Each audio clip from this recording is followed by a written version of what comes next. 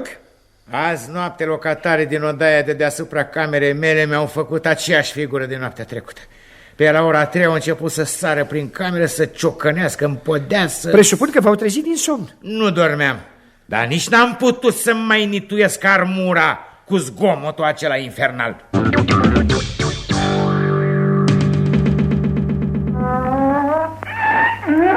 Doctore, de câteva zile nu mai dorm.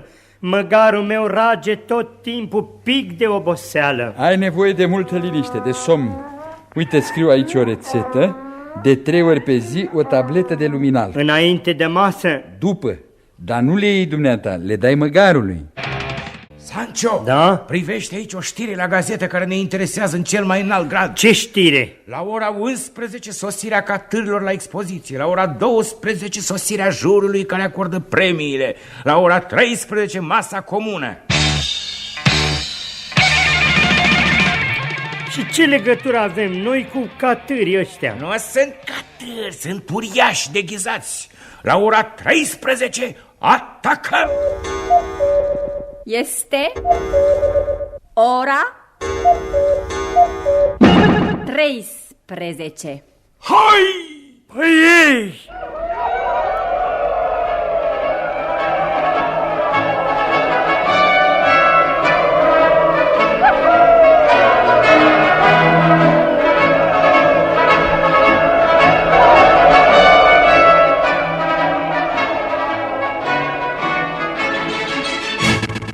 Ce-ai făcut, nemernicule? Mi-ai omorât bunătate de catâr. S-o crezi dumneata că era catâr. Era un balaur fioros pe care vrăjitorul Merlin, dușmanul meu cel mai neîmpăcat, l-a prefăcut în catâr ca să mă deruteze pe mine. Dar nu i-am mers. Nici ție n-o să-ți meargă, histrion caragios.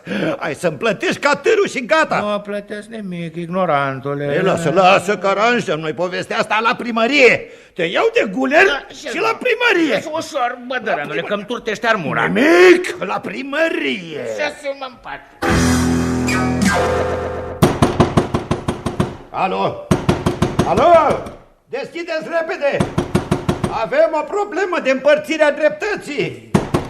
Vezi că nu se deschide nimeni, înseamnă că dreptatea e de partea mea, așa că dăm drumul de guler, dăm drumul. Îmi plătești catârul și gata. Dăm drumul. Stai așa că mai încercăm noi acum. Alo, primăria! Nu e nimeni aici? Deschideți odată! Zic că nu-ți deschide nimeni. Taci, veniticule, taci că te znupesc acum. Alo! Alo! Cine tot bate acolo? Oameni buni! E aici primarul! Nu! Era o corida! Și notarul? Era iarbă verde pe malul râului. Dar polițistul? A plecat să constate un accident și nu s-a mai întors. L-ai noroc. Ura, că Și dumneata, cine ești? Eu sunt arestatul, dar nu pot deschide pentru că fac baie. Atunci ascultă, alo! Când vine primarul, spune că a venit pe Pito să aranjeze povestea cu catârul pe care i l-a omorât unul Chihote. Ai înțeles? Da! Dar ce crezi, că am vreme de pierdut până se termină corida? Hai să aștepți, jupune. Până nu-mi plătești catârul, nu-ți dau drumul. Alo! Noi ne ducem să ne mai certăm și ne întoarcem mai târziu. Ai înțeles? Am înțeles! Nici o grijă! Da, nu vreau să vă rog și eu ceva. Ia zi! Poți să-mi faci un serviciu? Cum să nu? Știi casa aceea cu acoperiș de țiglă de lângă frizerie unde stă întotdeauna la partă o babă? O știu! Anunță, te rog pe babă că Ismaelito e la zdup de aseară, fiindcă s-a îmbătat la crâșma din piață și a spart geamul tonomatului, ai înțeles? Da, da! Și spune-i să-mi trimită niște pantaloni mai vechi, pentru că ăștia de pe mine sunt pantalonii mei buni. E în ordine! Alo! Prin cine să ți trimită? Auzi? Stai liniștit că ți-aduc eu. Tot or să mă aresteze pentru catârul pe care l-am omorât, fiindcă era balaur. Foarte bine! Dați fuga, poate o mai prindeți pe babă la poartă! Nu, stai, mie să-mi plătesc catârul, că de noroc. Acum nu mai pot, i-am promis ceva omului acela. Trebuie să mă țin de cuvânt, trebuie să fiu arestat, nu se poate. Onoarea lui Don Quixote e mai presus de catără, dumitale. Du-mă la babă. Haide. No?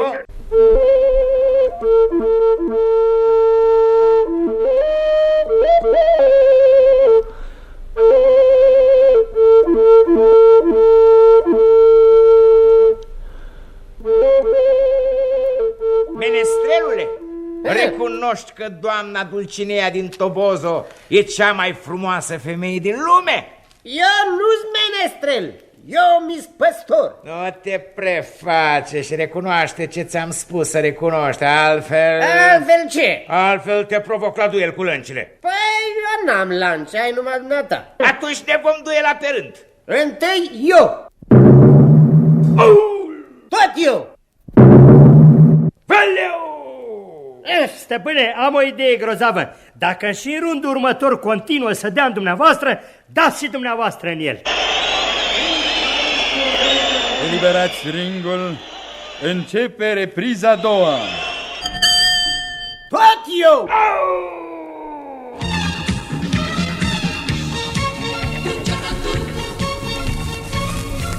Confuziile lui Don Quixote au intrat în legendă. Unii zic că n-ar fi fost perfect teafăr. Explicația este însă cu mult mai prozaică.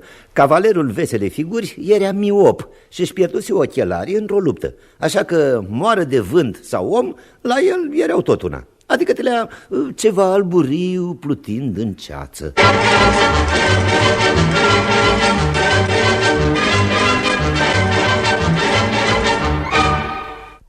Bună ziua! Bună ziua! Aș vrea să-mi comand o pereche de ochelari. Poftiți rețeta. Pe aici e potcovărie. Deci nici aici nu e optica medicală. Ce întâmplare tristă, iar mi-am pierdut ultima mea pereche de ochelari. Dragul meu cavaler rătăcitor, aș vrea să... Ce faceți aici? Don Quixote a primit o telegramă de la Duduia Dulcinea și eu citesc eu că el nu-și găsește ochelarii. Și de ce ți-ai pus vadă în urechi? Nu vrea să auzi și eu ce a scris. Ce întâmplare tristă, iar mi-am pierdut ultima mea pereche de ochelari. În dosul lor mă ascundeam mereu, uneori eram recunoscut cu greu. Vedeam prin ei oricând tot ce doream și în noapte cer senin mereu zăream. O lume întreagă plină de culori, când plecam de acasă cu primii zori. Evrica! Ce-ați mai descoperit? Ochelarii! Voi!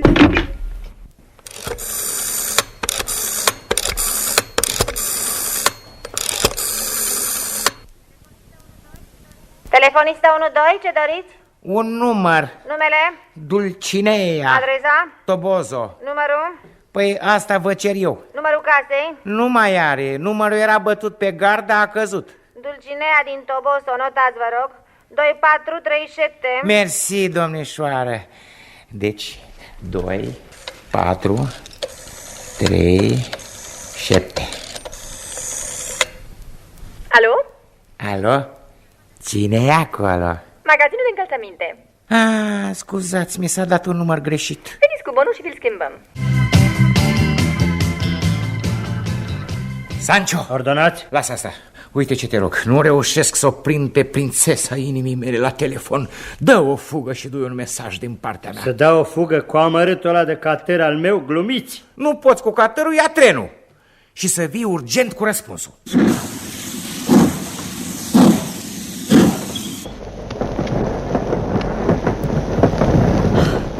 bine că am prins trenul. Mare noroc, maică, că găsirăm compartimentul ăsta gol. O să-mi pot odihni o leagă oasele, că mi-s bătrână. Da, numai de n-ar mai veni cineva. Bine ar fi. Ne-am putea întinde pe canapea să tragem un pui de somn, că 8 ceasuri de drum cu hodoroaba asta de personal e plictiseală curată. Să sperăm că vom avea liniște. Ziua bună! E liber? Adică nici nu e cazul să mai întreb că e liber. Asta se vede numai decât vrei să te dai matale o țere mai la o parte, că aici nu e dormitor. Na, că mă dau. Așa, ca să pun eu, mă sui pe canapea, că n-ajung să-mi pun bagajele în plasă. Ce să fac dacă m-a făcut Cervantes scund și îndesat? Cu grijă, poate că murdărești canapeaua de noroi. Lăsați, Dude, lăsați, că o șterg eu. Vreți să stați lângă mine? Mulțumesc, nu zic nu. Luați loc, nu vă sfiți? Scuzați mirosul de ceapă, eu mă dau în vânt după ceapă. Dar nu vă jenați, ador mirosul de ceapă. Călătoriți departe. Până la Toboso. Grosav! Înseamnă că vom avea același drum. Mă numesc Chiquita. Puteți să-mi spuneți pe nume sau mai scurt, Chiqui. Lucrez la o spălătorie de rufe și câștig 50 de ducați pe lună. Am perspectivă de avansare și primesc și prime bunicele. Am și casă, proprietate personală, frigider, televizor. După cum vedeți, sunt o partidă, nu? Dumneata, ce profesie ai? Eu... mititelul e timid. Ești timid, nu?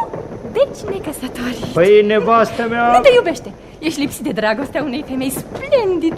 Puiule, te despart eu de ea. Nu! Iubitule, suntem făcuți unul pentru altul. Pe mine vă rog să mă scuzați, am greșit compartimentul. Trebuie să cobor la prima. Nu cobor nicăieri, al meu ești. Scuzați, cred că o să sar de mers. Ziua bună. Măi, mă mir că nu ți-e rușine. Cum e posibil o fată tânără ca dumneata să se poarte așa de ușuratic? Nu trebuie să te negăjești, mătușică. Am experimentat 1000 de sisteme, dar acesta e cel mai bun când vrei să scapi de cineva. E perfect. Acum o să ne putem odihni liniștite. Nu cred să ne mai deranjeze cineva. Trenul cursă de persoane Apahita Cluj-Napoca pleacă de la linia 1. Călătorii îți rugați să poftească în vagoane.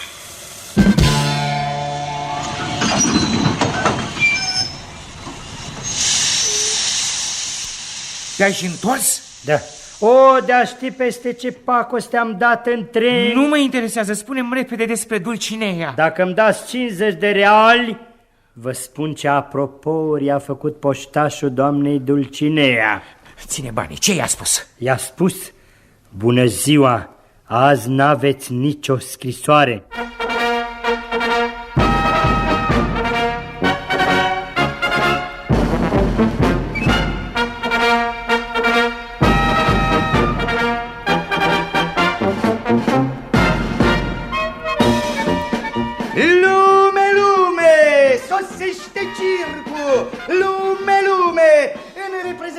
Înghițitor de săbi și lei. Cum aveți și înghițitor de lei? Nu, lei sunt separat.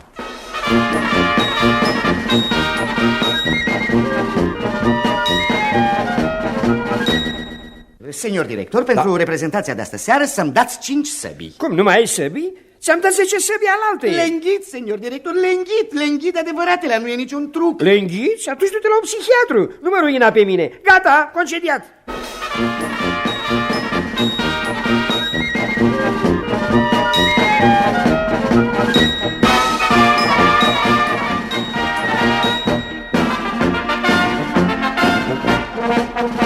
Gărzi!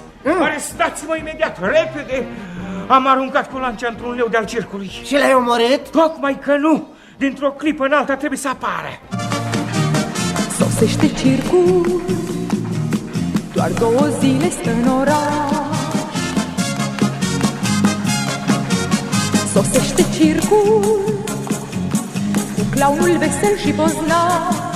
Luați de azi bilete la urși pe biciclete, veniți, că mâine nu găsiți.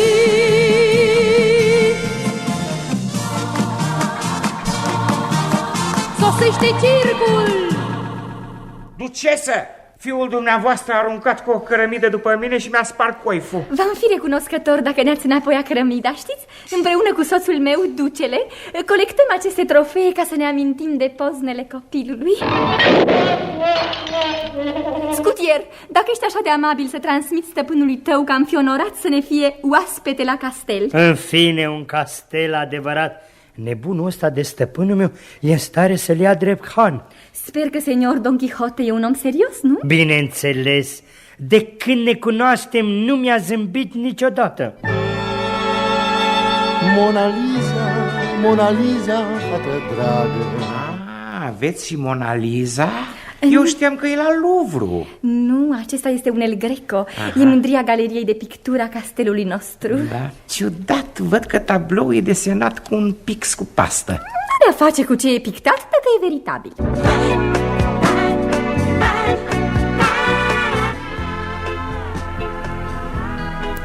Prea nobile Don Quixote de la Mancha, cavaler al veselei figuri, fii binevenit la castel. Dar dumneata, cine mai ești?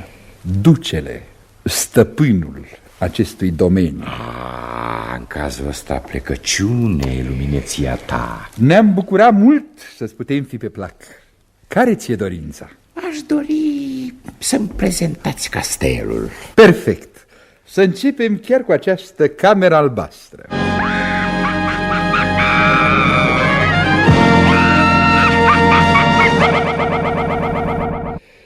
Să treceți pe la frizerul curții, vi s-a ridicat părul măciucă. Ce s-a auzit? O fantomă. Acum 350 de ani, în această încăpere a fost ucisă din gelozie soția castelanului. Cum da? Acum o lună ați declarat presiei că dumneaei a fost ucisă în pivniță. Care e adevărul? Adevărul e că în prezent pivnița se află în reparație. Farfuriile și ceștile pe care le vedeți au o vechime de peste 6 secole. Cum se poate? La mine acasă nu țin mai mult de 3 luni.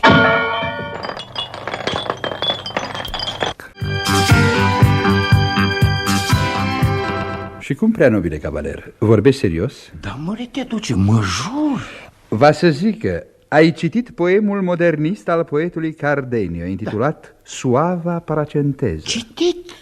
Și n-ai înțeles nimic? Nimic, ăsta e adevăr. Pot să vă spun pentru că vă sunt oaspete și sunteți om de onoare. Și n-ai priceput chiar nimic din poem? Da, nimic.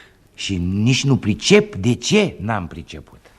Am înțeles toate amănuntele, dar în mare habar n-am despre ce a fost vorba. Ciudat, foarte ciudat. Nu cumva, prea viteazule Don Quixote, să avem pardon, băuseși ceva înainte? Vai, cum să beau, vai, păi eram perfect conștient. Unde mai pui că în dimineața aceleiași zile mai citisem o altă carte, dar pe care am înțeles-o perfect. Poate că în preajma dumitale se afla o prea încântătoare castelană care, ca să zic așa, ți-a tulburat gândurile. Și în preajma mea era numai scutierul meu, Sancho Panza. În cazul acesta, ia te rog, punga asta cu bani. Mi-o dați mie? De ce? Fiindcă ai reușit să mă liniștești. Din poemul ăsta lui Cardenio, Suava Paracenteză, n-am înțeles nici eu nimic.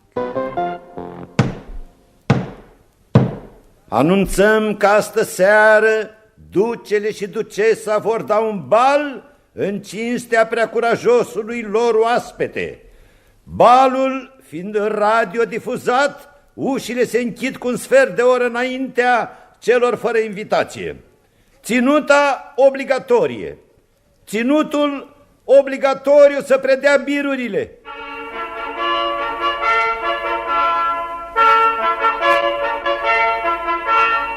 Sancho, nu te-ai bărberit.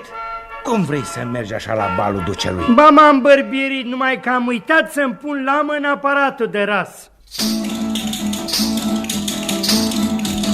Contele și contesa de Gonzales! Valet, nu uita să aduci purcelul la masă, cu o lămâie în gură și 2 castraveciori în urechi. Așa e mai chic. Lămâia ca lămâia, că o tai. Dar nu văd cum o să-mi stea castraveții în urechi. Ridic acest pahar cu vin de Madeira, nu pentru că onorabilul Don Quixote este un zăpăcit cu capul în nori. Ridic acest pahar, nu pentru că nobilul nostru cavaler se face de râs văzând un uriaș în fiecare oaie.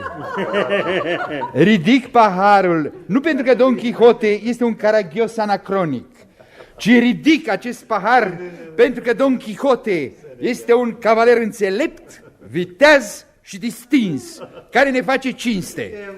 Să ne trăiești, Don Quixote! Ia mai toarnă un păhărel, să ne mai trezim nițel. Senorita, dacă îmi permiteți, vă conduc acasă după bal. Îmi pare rău, dar înaintea dumneavoastră s-a oferit soțul meu. Stăpâne, mi-ai promis că mă faci guvernatorul unei insule. Postul există, numai că pentru ocuparea lui se dă concurs. Dumneata? Sancho Panza? Nu. Pentru postul de guvernator al insulei avem nevoie de un bărbat mai impozant. Dumneata nu areți. Zău? Ia duceți-vă afară să vedeți cum arată cei 25 care erau la coadă înaintea mea. Se aduce la cunoștința insulei că începând de astăzi noul nostru guvernator este seniorul scutier Sancho Panza. Tot înălțimea sa va judeca și pricinile. Din ce pricină ești aici, femeie? Mi-am pierdut punga cu bani luminate. Scrie imediat o reclamație. Imposibil. De ce? Punga cu bani a găsit-o bărbatul meu. Atunci ești și mai simplu. Ba nu, pentru că trebuie găsit bărbatul meu. Cine umble prin vecini. Și cu ăsta ce mai e? L-am descoperit în scriptele primăriei. E bigam, înălțimea ta. Mărturisește, nenorocitule, așa e? Așa e, luminate, sunt bigam. Mă întreb cum ai putut servi la 2 stăpâni odată, că eu cu unul și vai de capul meu. Băieți, noul guvernator al insulei noastre, înălțimea sa Sancho Panza, ne-a trimis o scrisoare prin care ne cere să ne facem datoria cu prisosință și să strângem birul pentru majestatea sa, regele Spaniei. Oh, care bir? Ce bir? Nu mai avem ce strânge. Tăcere! Știu foarte bine că nu mai avem ce strânge, dar trebuie să răspundem încrederii înălțimii sale guvernatorul. Dar cu ce? Nu mai avem nicio lențcaie. Visteria insulei e goală. Cu ce? Vă spun eu cu ce. Cu o scrisoare de răspuns. O ticluiți și veniți cu ea la mine. Păi bine, mă, băieți, mă, asta e scrisoare să meargă la luminăția sa. Noi ne-am străduit. Așa, în mare e bună, nu zic, nu. Scoateți voi tonul ăsta prea categoric, așa, scoateți-l și cred că merge. Vreți să vă aruncați ochii pe noul proiect al scrisorii? Da, acum e cam vagă, adică cam confuză. Băieți, acum arată exact așa cum trebuie. Este desăvârșită. Ura, am nimerit. Numai că nu mai e necesară.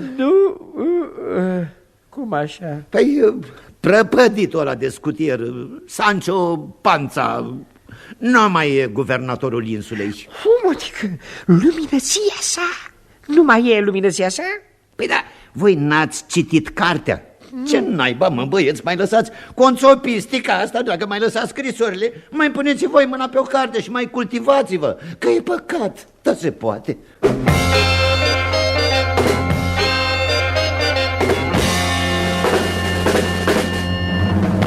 Ești scutierul lui Don Quixote? Da. Aoleu, ai băut? Da, am băut. De obidă, că nu mai sunt guvernator. N-ai voință? Uite, și eu trec pe lângă cârciumă, dar aud o voce interioară care mă apără. Eu vreau să intru și să beau o bere, dar vocea îmi spune, e neapărată nevoie? Nu, zic eu. Atunci zice vocea, treci mai departe fără să intri în cârciumă. Dovedește că ești bărbat. Și uite așa trec de cârciumă și nu intru. Îmi demonstrez că am voință. Da, de câte ori nu te-am văzut bând bere în cârciumă? Da, trec de cârciumă, dovedesc că sunt bărbat și apoi mă trezesc că vocea îmi zice, bravo, vezi că poți? Pe chestia asta beriți o bere, hai înapoi. Astă seară stăm aici până dimineața.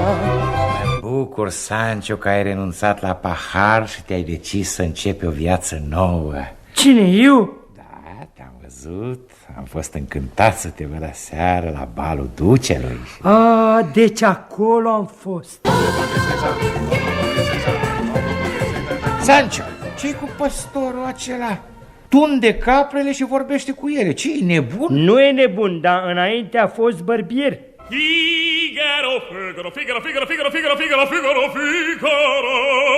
Stăpâne, ghicitoarea mea, ce are 2 ochi verzi, 8 picioare și aripi galbene?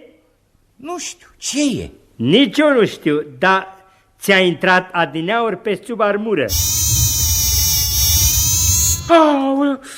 Acesta era răspunsul.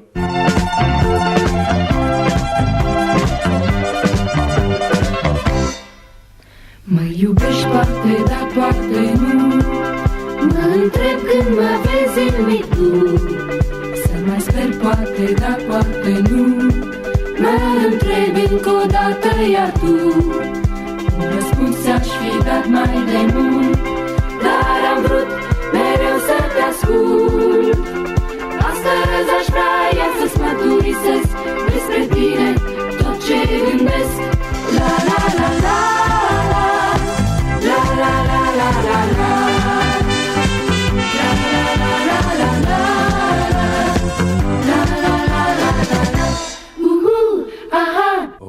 Dulcinea, dă-mi o singură sărutare și apoi nu mai am decât o singură dorință.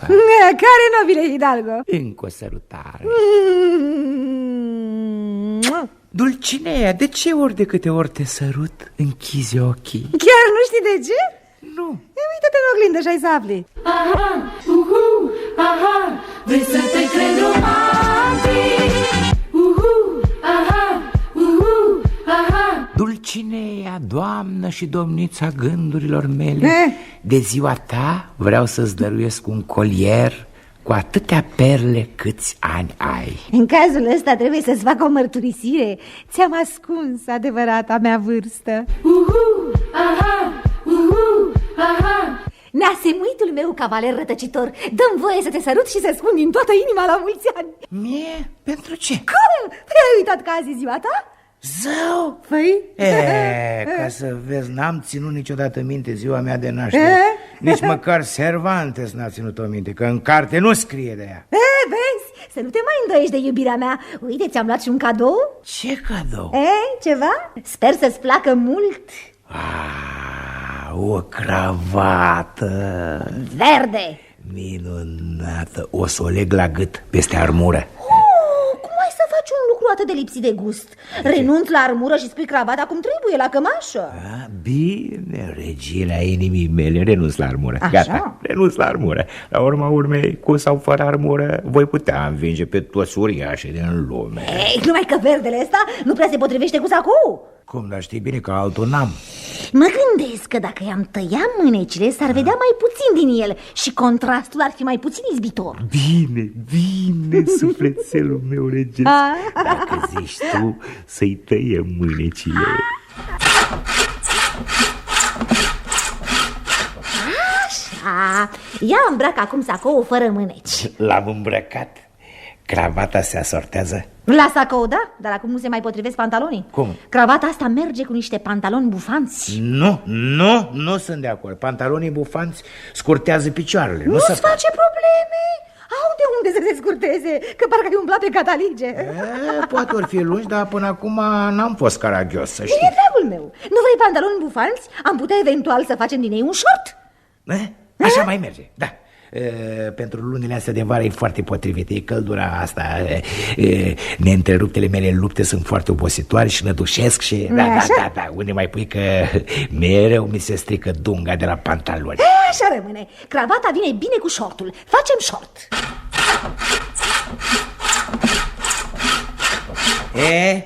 Cum sunt? Ia uite. Un adevărat cavaler al veselei figuri. Cravata e pusă foarte bine în valoare. Așa s-ar părea. Numai că acum șortul nu se mai vede deloc de sub sacou. Și asta e adevărat. Va trebui să renunț la sacou. Astfel se va vedea mai bine și șortul și cravata. Ia să poftim. Am dat sacoul jos. Tot nu mai avea mâneci, așa că acum e bine. E perfect. Parcă ai fi din secolul 20, nu din zilele noastre. Asta mă măgulește, dăunița mea. Numai că, uite, se apropie toamna, bate vântul și mie cam frig numai în cămașă. Un motiv în plus să nu mai bați drumurile fără rost și să stai mai mult pe acasă. Da, și cu cavalerii dușmani cum rămâne? Dacă o să ne vină vreunul în vizită, poftim. Îți dau voie să vă bateți în sufragerie, dar fără lănci, numai cu săbile, că îmi spargeți vesela. Da, bine, îți mulțumesc mult, dragostea mea. Știam eu că ești înțelegătoare. Să știi că nu o să mă mai despar de cravata asta toată viața.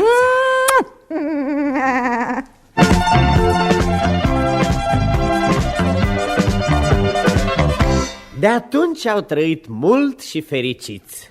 Și tot de atunci au încetat nemaipomenitele isprăvi de vitejie cavalerească ale lui Don Quixote de la Mancha. Ce n-au făcut toți vrăjitorii lumii, a făcut o cravată care nici măcar nu avea buline.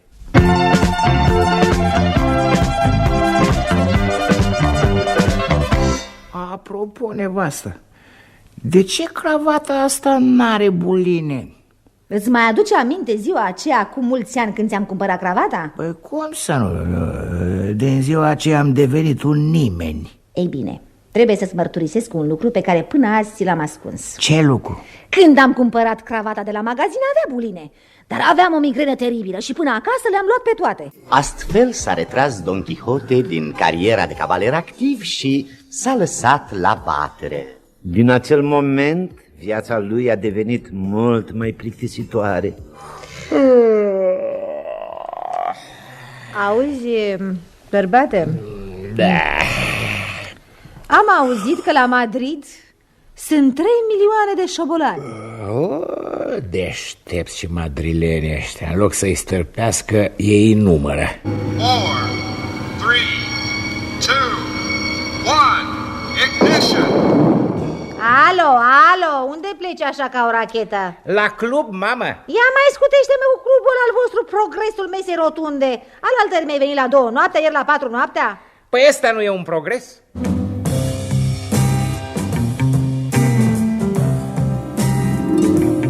Tu ești o undă, eu sunt o zare, eu sunt un țărmur, tu ești o mare. Știi la ce mă gândesc uneori? Dacă n-ai fi soțul meu, am fi o pereche ideală. Iubita mea, iubita mea,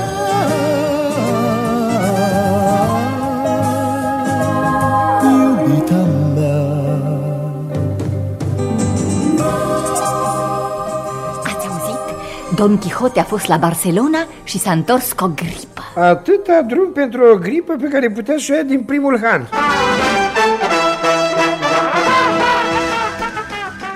Cum, nobile Hidalgo, simți că ți se apropie sfârșitul? Simt. Și balerca asta de Madeira ți-e probabil ultima dorință? Penultima, dragul meu Sancho. În dulap mai am una.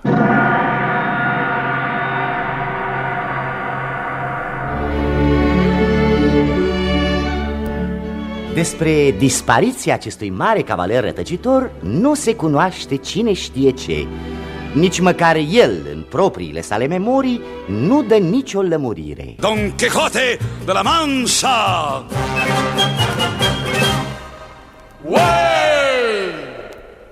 Ați ascultat?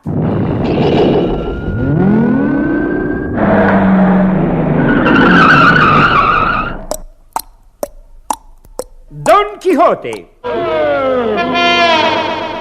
Cavaler al veselei figuri.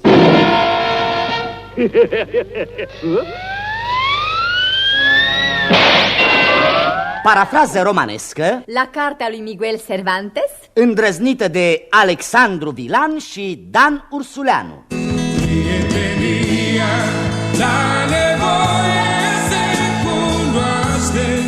Au mai colaborat Alexandru Niță, Constantin Horbovanu, Gheorghe Bunescu.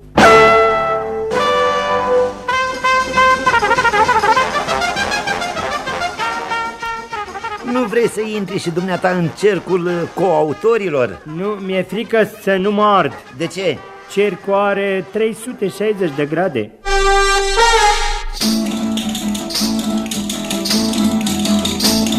Gavotte Hote. și alte cântări plăcute lui Don Quixote.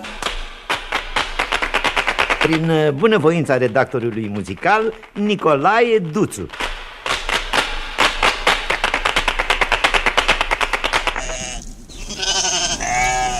Sancho! Da. Ținte bine! Atacăm balaurul acela! Ăla nu e balaur, e oaie! Nu te lua după aparențe! Go! Oh!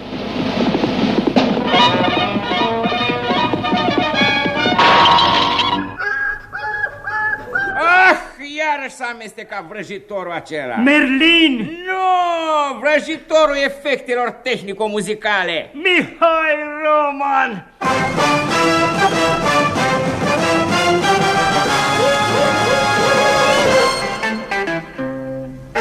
Ascultă sfatul meu, poți să dai piept cu balaurii, cu uriașii, cu vrăjitorii, cu alți cavaleri, însă ferește-te de cei care fumează țigări străine. De ce? Te lasă fără țigări străine.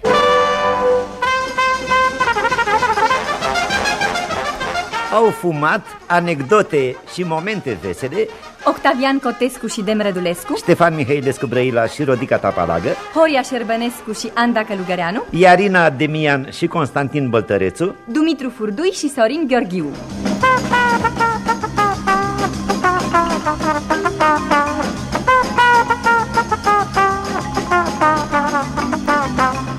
Stăpâne, de 100 de ori am venit să te rog să-mi dai insula aia pe care mi-ai promis-o.